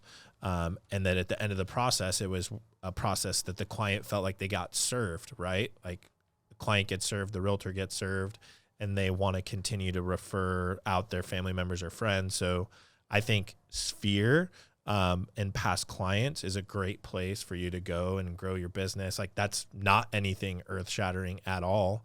And then just as we're having this conversation, it just goes to show if you want to put in the work, like there's an infinite number of places that you can get business. I have a couple of friends that are CPAs that I don't talk to too much about getting referrals from. That it doesn't require cold calling 50 CPAs. It requires knowing 2 or 3. And like Austin said, talking to the client, asking if they have a CPA, great. That's a warm introduction. Or if they don't, cool. Now you could add value to that CPA's business. The divorce attorneys, obviously as a mortgage person, the bread and butter is always going to be a real estate agent. But it's not complicated. It's just difficult. Like it's hard work. Picking up the phone and talking to people and calling people. It's not hard to dial the phone and speak. It's just a psychological thing that's hard of getting on the phone and talking to somebody that you may not know super great or feel like you're affecting the personal relationship in one way or another. But yeah, man, it's not difficult what we do, right? Or it's not complicated. It's not brain surgery. We're not doing anything crazy. It's just the difficulty of getting over the psychological hurdles of doing the prospecting and the work that's necessary to continue to grow, and then having the guts to take a risk and hire on people. So for those following along, just real quick, we've switched to the 4 Roses small batch whiskey, a little Kentucky whiskey, which I'm a big fan of. A little bit of an upgrade over the Jack Daniels. And we switched over, since we all smoked our Padrones, we switched over to this Daughter of the Wind. And this is the first cigar that I've smoked from Daughter of the Wind. Tell me a little bit about this, Cole, because you brought these, and these are really good. I'm just tasting this for the first time. This is the first time I've ever smoked this stick. Yep, and Austin's going to have to tell you more. He's is it sommelier? Yeah, exactly. He's the cigar sommelier. I don't know too much about them other than it was a stick that one day we were at our place that we go to in Glendora, Marty's, and he's like, hey, try one of these out. And it's not a super expensive cigar. I think it's 10 or 12 bucks. And it just smokes really, really, really well. I don't know if you have more of the backstory on it. I mean, yeah, you taste this one, you can definitely tell it was grown on a north-facing hill. And there was a cow that liked to roam around it on Tuesdays. No, these are made in Costa Rica. I believe it's a Dominican filler, but they're smooth. And It's really good. Easy. I mean, for like a $10, $12 cigar, this is insanely good. Like, And I feel like it's I don't know. I'm not a cigar aficionado other than the fact that I smoke a lot of them. It feels a little nutty. Like even when you're tasting the wrapper, it's a little crunchy. It's a little nutty. Like it's really good. I was a little worried about going to this after the Padron because I'm like, come on, dude, that's a $40 world class smoke, $30 world class smoke. Yep. But for $10, this is fucking amazing. Right. Yeah. It's the go-to cheap stick for sure. Yeah.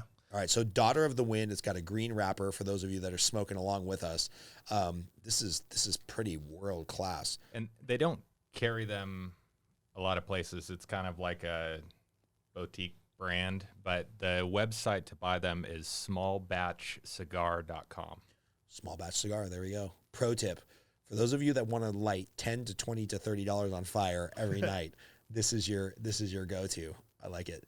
So, it's funny because I smoke a lot of cigars. You guys smoke a lot of cigars. I feel like you can walk into almost any cigar shop in America and sit down and have a conversation, and you're pretty much going to run into a middle class to upper class, 95% of the times dude, who's either an entrepreneur in the business space. Like, it blows my mind how many real estate investors, realtors, loan officers, financial planners, people adjacent to the financial world. It's almost like people that like say, oh, I do a ton of business on the golf course. I feel like I do a ton of business in the cigar lounge. I've gotten a bunch of referrals. I've gotten a bunch of knowledge. I remember one time sitting with a guy who I was chatting with him, and he was like, I don't know, the number two, number three guy at Accenture, which is like a Fortune 100 company. And we just had this awesome conversation about business development. He told me about this conversation he had with Anthony Scalia, Supreme Court Justice who passed away.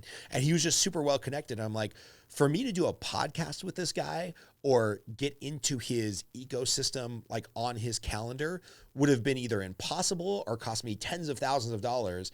And here I was having a cigar with him, just shooting the shit for 2 hours. So tell me a little bit, other than the fact that we like smoking cigars, has this affected your business at all? Has it been a place where you've gotten business? Like, tell me a little bit more about the like cigar culture. Yeah, well, I think you're excellent in making friends with anybody. That is your skill. I will talk to anybody. I think it comes from years and years and years of having to talk to women and getting rejected frequently. Okay. So I will literally talk to anybody because I was not a high percentage batter. So to get a girl to go on a date with me, I had to talk to like 10 or 12 of them. I don't know. The vibe in a cigar lounge, smoking a cigar offers this medium that cuts the edge off of small talk. Like it's something to do, makes it less awkward. It's easy to have a conversation with anyone in most cigar lounges. Yeah, I think they're intentionally set up where people are sitting in chairs facing each other. And I think there's something that's being stated by you just by walking into a cigar place, which is just, like you said, it's middle, upper class that says, like, I've been working really hard and I just need to chill out for a little bit. That's kind of what I feel like the vibe is it's an escape. Like you mentioned, it's a lot of dudes, and not that women are not welcome at any cigar bar, but it's a place where it's dude conversation and dude talk, which those places are fewer and fewer. You know, we don't need to get into why, but those places are further and further and further apart. And doesn't matter. I haven't gone to a ton, but my girlfriend just moved out to Phoenix.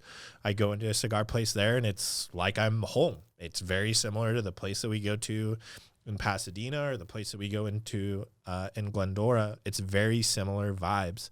And yeah, I think it's just the statement of walking in says, I've worked hard and I just want to chill out for a little bit. And you're surrounded by other people of the same vibe. And so naturally it leads to conversation beyond just the hustle and bustle of the day. If I picked up the phone and tried to prospect, or you tried to prospect that guy, totally different environment. But sitting down, your guard is down a little bit because you assume that the person that you're sitting across shares similar thoughts and maybe even values, right?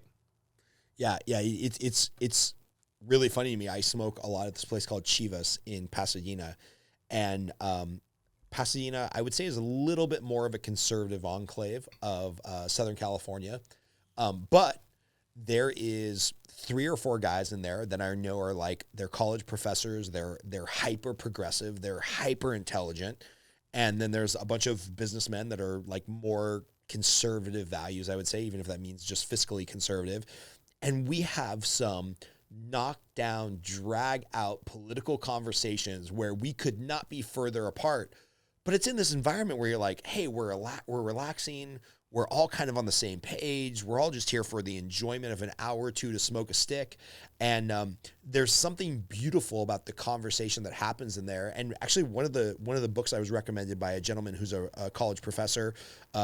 He's a scary dude. He's about a 6'7", 300-pound black dude. And like, we have just the greatest conversation where I'm like, oh, I hope I don't say anything that's going to piss this guy up, because he can just stand up and pound the shit out of me.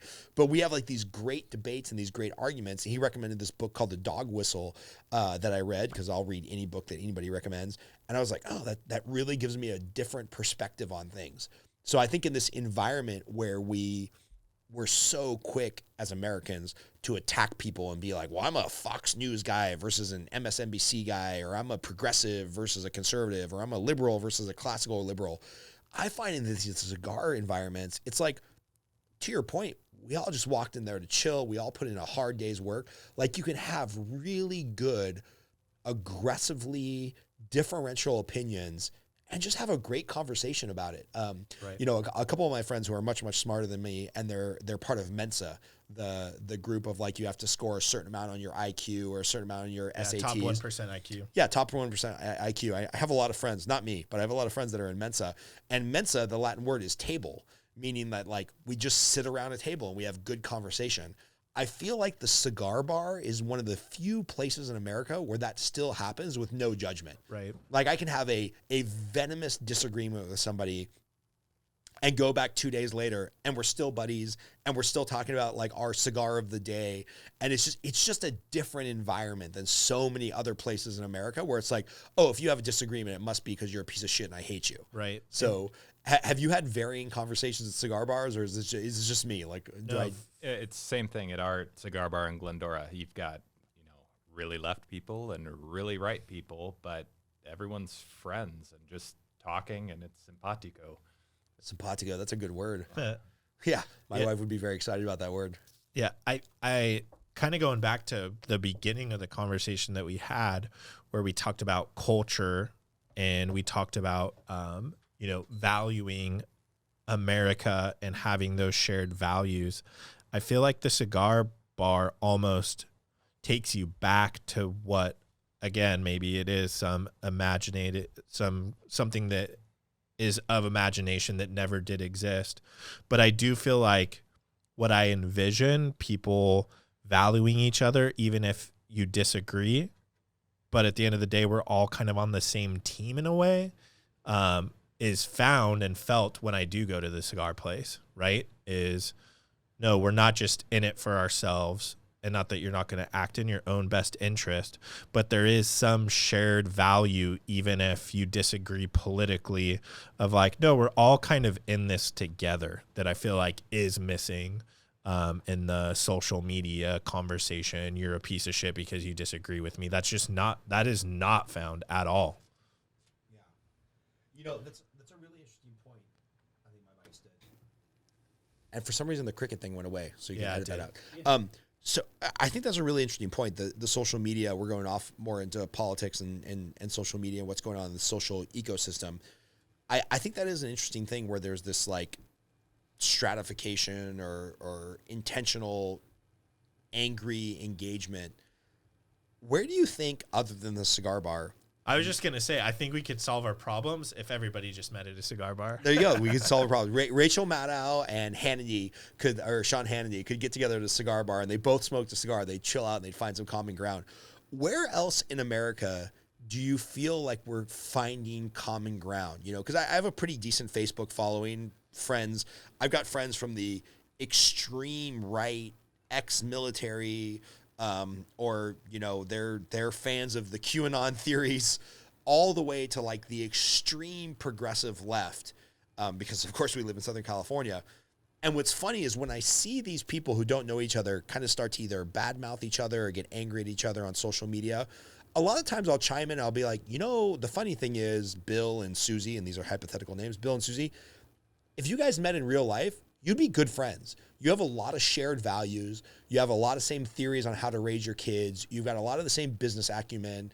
Like, other than the cigar bar, where do you think in America right now we can find some common space? And my friend Chris Lockheed, who we're going to have on the podcast, he's a brilliant marketer. He's a very smart guy. He's like most Americans. He's a little bit more progressive on some things, and he's a little bit more conservative on some things. But he talks about what we need in America is we need a radical middle. And he talks about this theory a lot recently, and I want to have him on the podcast to talk about this, because I think I might be the first interview with him where he talks about this concept. He says, you know, what we need in America is forget about the fucking radical left and the radical right. What we need is a radical middle. I really like that idea. Yeah, and where else do you think in America we can find a radical middle? I think that it exists everywhere that's not social media, that's not on the street in protests. I disagree with the person that I spend the most time with outside of my girlfriend. In fact, I probably spend more time with her than my girlfriend, the person that I work with. You know, my partner, I see her from 8-ish to 5-ish every single day. And we disagree significantly politically, but there's a mutual respect because we've had those conversations that get past the, oh, you're a bleeding heart liberal, closed-minded, whatever. And she's gotten past the I'm a white, straight, whatever guy that just, you know, wants to oppress everybody. Like, she knows that I'm a good person. Like, I make plenty of mistakes, but she knows that, like, I care about her. And I know that she cares about me. So I think it exists everywhere. Like, I mean, Chris over there, you guys probably disagree quite a bit politically, right? But you guys know each other. And so you get beyond the disagreements politically because he knows that you care about him and vice versa. I think it's everywhere. It's just what we see so much on the phone is the disagreements. And now it's like, that person's an idiot, so I've got to chime in. But I think if you get to know somebody, it's very, very, very difficult to talk to them the way that you would on the social media. So I think it's everywhere. I really do. Anywhere that you could sit down and actually get to know somebody. I don't think it's as uncommon as we would think when we just look at the phones. I think going back to social media, for the past, 15 years, we've been on this trajectory as a country of getting more and more isolated and distant, and we can hide behind a keyboard, and that's becoming normal. And maybe it's like a slow, I don't know, like a frog being boiled slowly kind of thing. You don't recognize where you're at until it's too late. But I think this year with COVID forcing everybody into isolation has highlighted the problem. And I really think when things open back up, we're going to see cycling clubs and softball leagues and groups of all kinds forming, and with record engagement. There's going to be, a new excitement about just being with people. I think something really healthy is going to happen in the next couple of years. I hope you're right. I'm encouraged by that thought. I hope that's 100% right. I listened to a guy, Scott Galloway, who has a podcast called Prof G and another podcast called Pivot that he does. And Scott Galloway kind of came to prominence because he did this awesome YouTube video called The Four Horsemen. He was talking about Google, Facebook, Apple, and Netflix, which one was going to get to a $1 trillion market cap first. And now he's become this really famous podcaster and whatnot. And he talks about, yes, that would be great.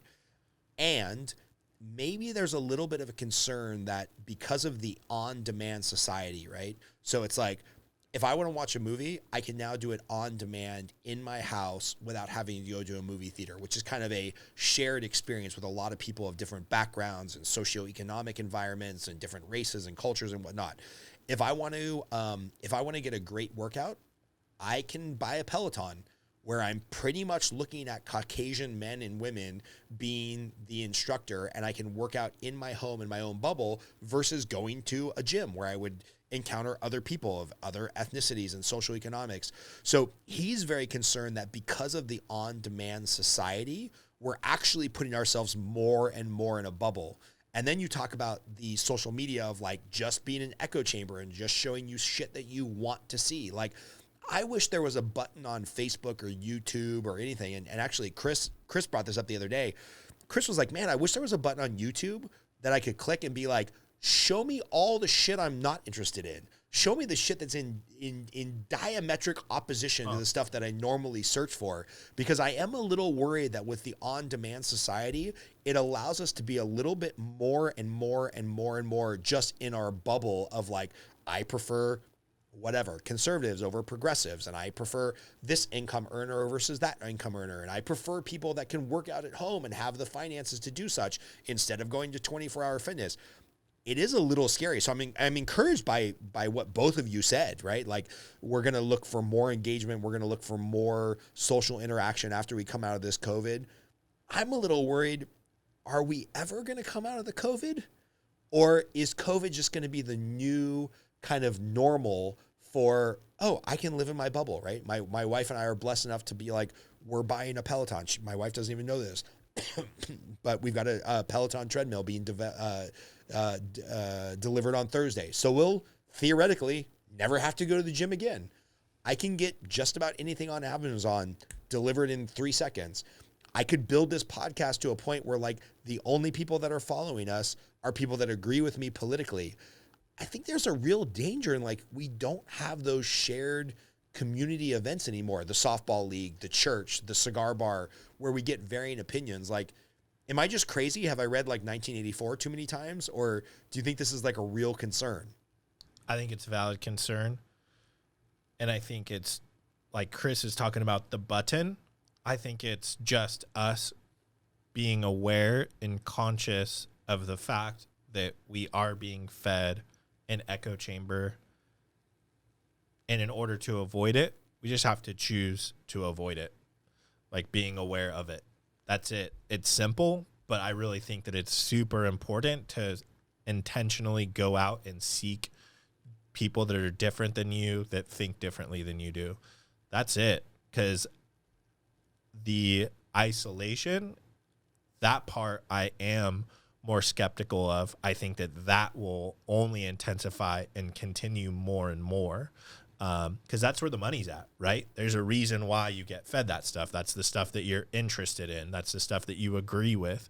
So I think that that's only going to continue. So the money is in isolation, right? Money is in isolation of feeding you what you already agree with and what you quote unquote want to see. So I think that part I am equally skeptical of and fearful of, because I think that will only continue. So it's going to require, because we believe in individuals and not collectivism, it's going to take individuals to recognize that and step outside of their comfort zone. So here's my question. Like the Four Horsemen or whatever, they make their money by feeding you more of what you want to get you engaged with their platform for a longer period of time. You know, I'm sure they have psychologists that are working on how to get you addicted, right? Yeah, that's without what a they doubt. do. So that's the way the algorithm's set up. It's so it feeds you more of exactly what you're asking for. Is there a way to have a social media platform that feeds you other stuff and still keeps you engaged? Like, how do you sort for interesting but different and feed that to people? Yeah, I mean, if somebody solves that, right, we're good to go. Like, I've gotten to the point where when I look on YouTube on my computer or on my phone or on TV, I'm a little frustrated by the fact that it shows me the same 7 songs over and over again. It's like, yes, I like Chris Cornell, I like Pearl Jam, I like Guns N' Roses, but like, I don't know, maybe there's a fucking 1970s Cool in the Gang song that I would love. So whoever solves for that metric, I think I'm gonna be addicted to that platform. Yeah. This is a perfect example. The other day, I Googled some Miley Cyrus song, right? Because Miley Cyrus did a cover of Zombie by the Cranberries. And I was in high school in the 90s, and there's this theory that, like, whatever was popular in music when you were 14 or 15, that's kind of what you're stuck on for the rest of your life. So, like, I'm a big Cranberries fan. It's true. I had heard from my assistant, who's 10 years younger than me, that Miley Cyrus had done this cover of Zombie, this famous Cranberries song. So I Googled it. So then I watched it on YouTube. So now there's a bunch of Miley Cyrus songs coming up. And I'm kind of embarrassed to admit, I'm a huge fucking Miley Cyrus fan, right? Like, it's like she's got a crazy voice. She's got this raspy, almost like she smoked too many cigars. She's got this like raspy, intense, like almost 1970s female singer voice. And I'm like, oh, I'm a huge fan. But had I not Googled that and YouTubed it in the first place, YouTube would have never said, like, Scott, you might like some Miley Cyrus hits. Right. I think whoever solves that equation, forget about whether they make more or less money, like, they might solve a lot of the world's problems.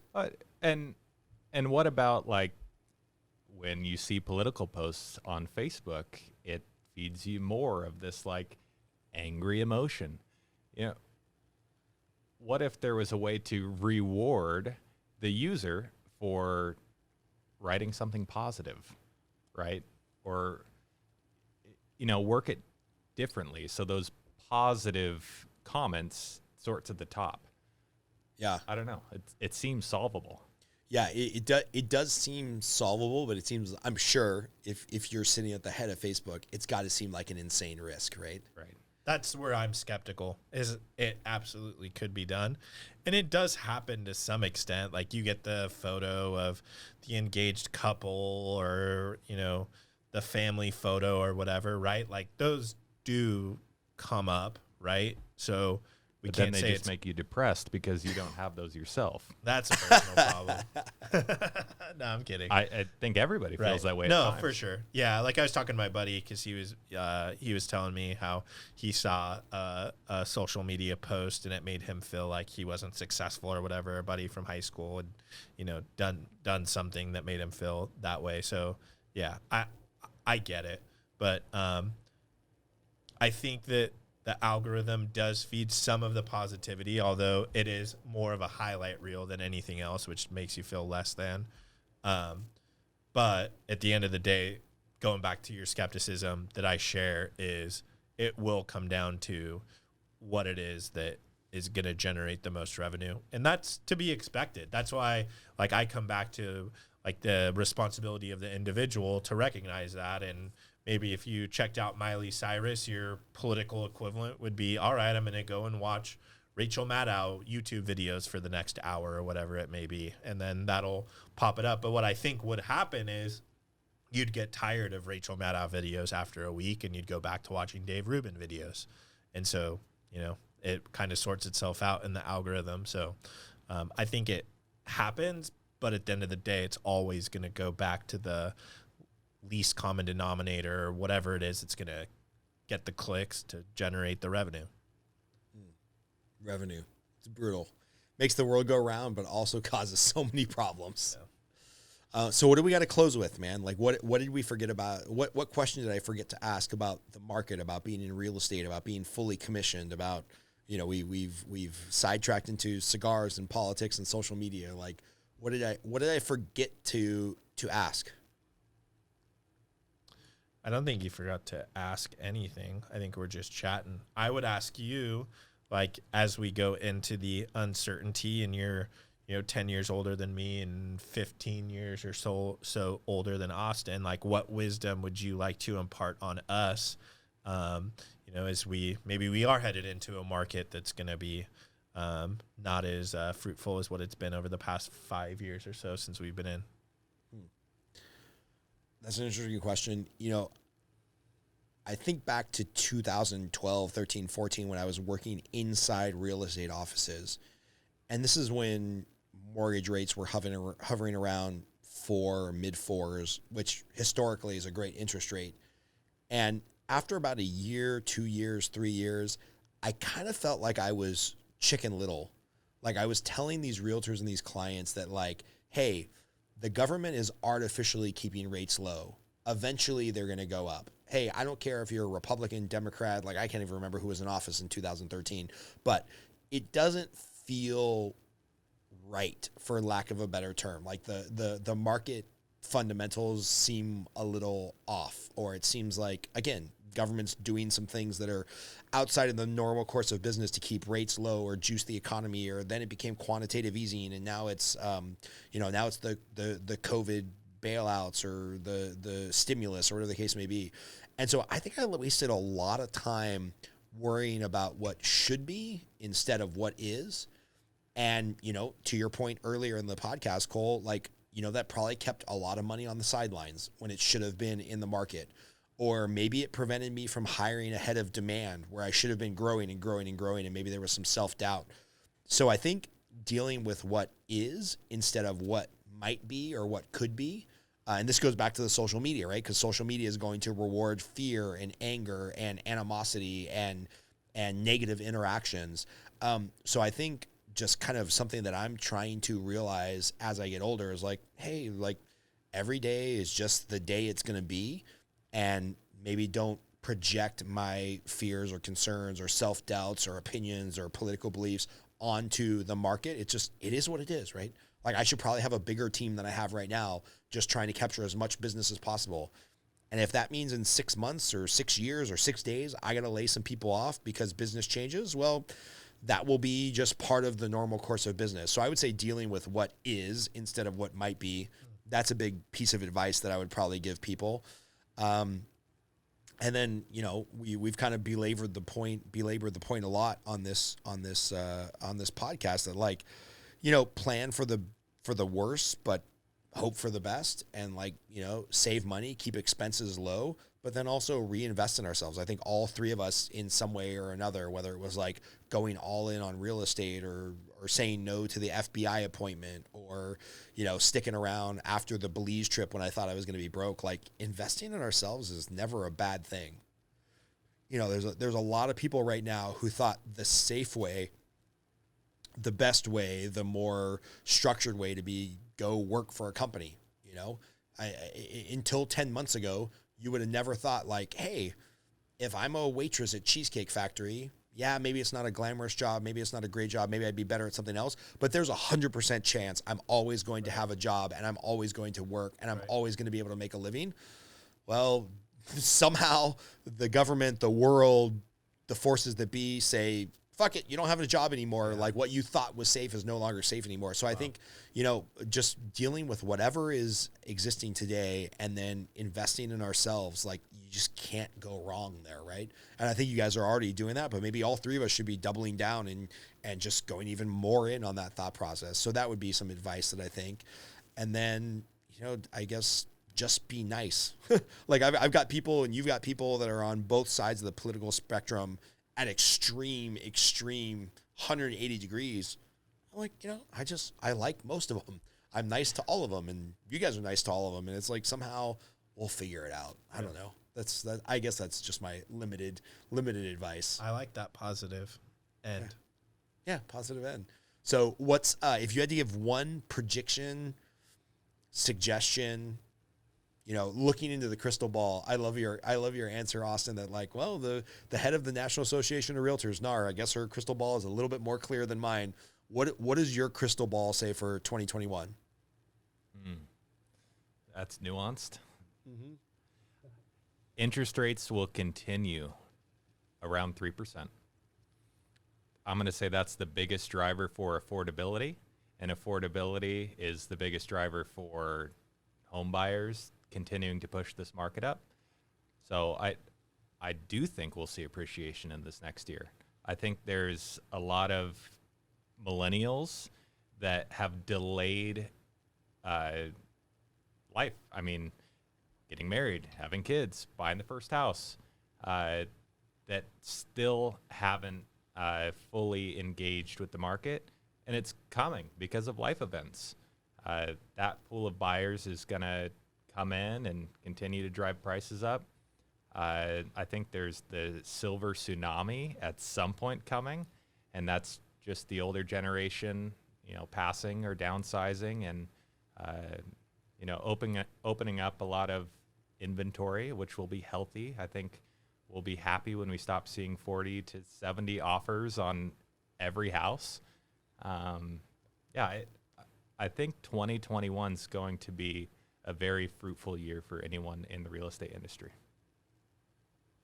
Yeah, I'd agree. I think it's going to be more of the same. And the only thing that I would add is that at some point that's going to end. So I don't know how long this lasts, but I think it's more of the same for a period. I don't know if it'll last a full year, more than a year or less.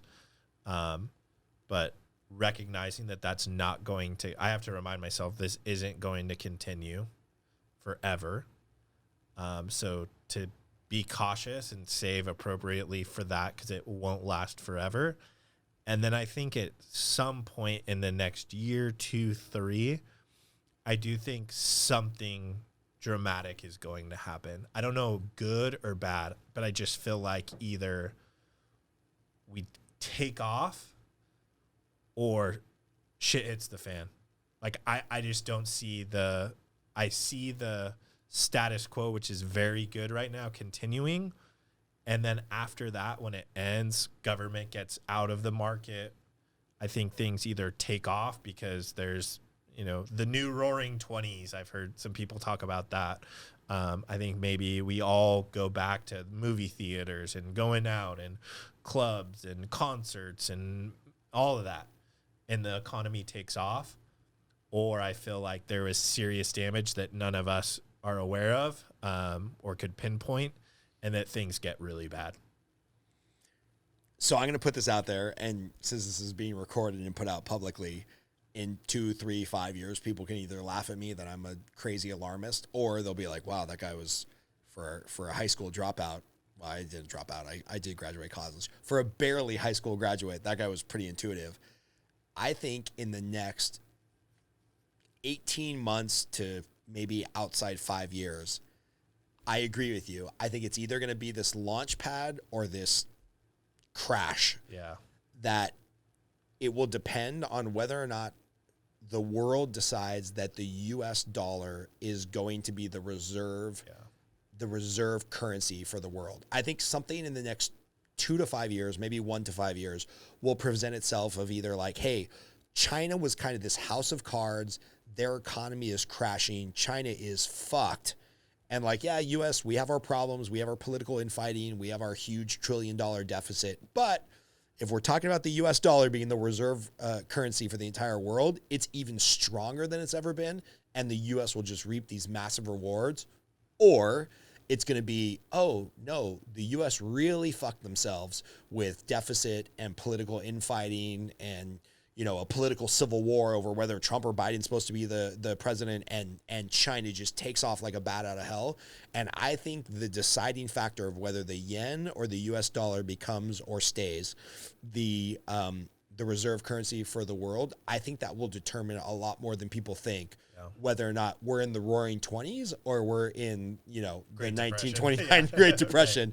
And I think it's all going to determine, like, one day all the financial markets wake up and they're like, oh, no, we're all in on the U.S., or they wake up and they're like, ooh, China owns 30% of the U.S. Like, I think that might happen on a global economic scale that will have huge resounding effects. Now, look, at the end of the day, the stuff we deal with, real estate, loans, whatnot, that will always be hyper local. So maybe California, weathers the storm better than most, or it's worse off than most. I don't know. I don't have that crystal ball, but I think this deciding factor over the world currency is going to be a bigger deal than a lot of us are talking about. I think Mitt Romney, when he ran for president, whatever that was, 8 years ago, and he said China is our biggest existential factor and concern, I think he was right.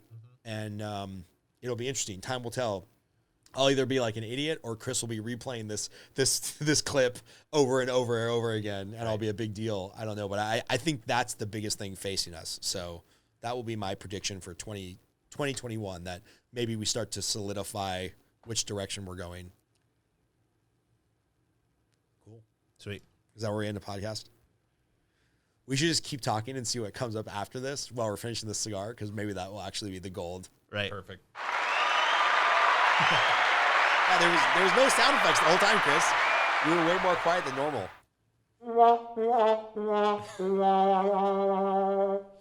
Oh, man.